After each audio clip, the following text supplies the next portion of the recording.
In one of the most alarming prison riots in recent history, over 1,500 inmates escaped from multiple Mozambican prisons amid post-election unrest. The chaos, which began in a maximum security prison in Maputo, has left at least 33 people dead and sparked fears of escalating violence across the nation.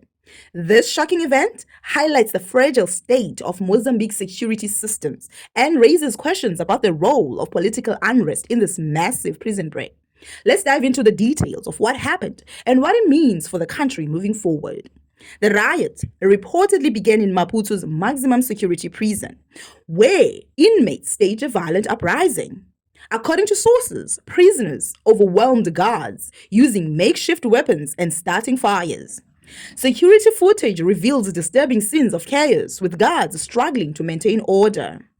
Amid the turmoil, over 1,500 inmates escaped from multiple prisons, including high-profile offenders and individuals serving life sentences. Many prisoners are now on the run, posing a significant threat to public safety in Mozambique and neighboring countries. The riot claimed the lives of 33 individuals, including prison staff and inmates. Witness accounts describe a horrifying scene of overcrowded cells, intense clashes, and a desperate scramble for freedom.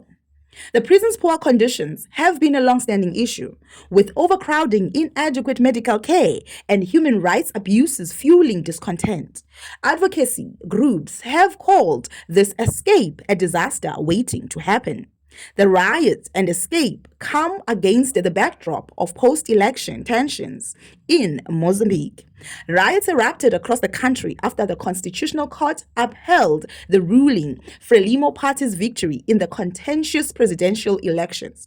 Opposition parties and citizens have accused the election process of widespread irregularities, including voter suppression and fraud, fueling public outrage.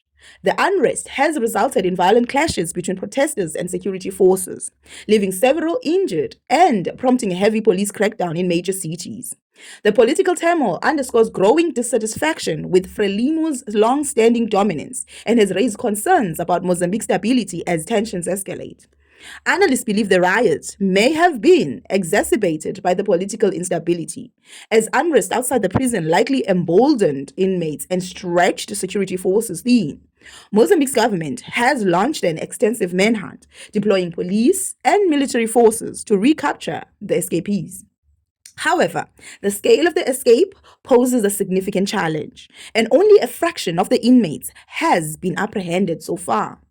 The prison break has raised alarms across southern Africa, as many escapees are believed to have fled across the borders. Neighboring countries, including South Africa, are now worried about their border security and are cooperating with Mozambican authorities during this crisis.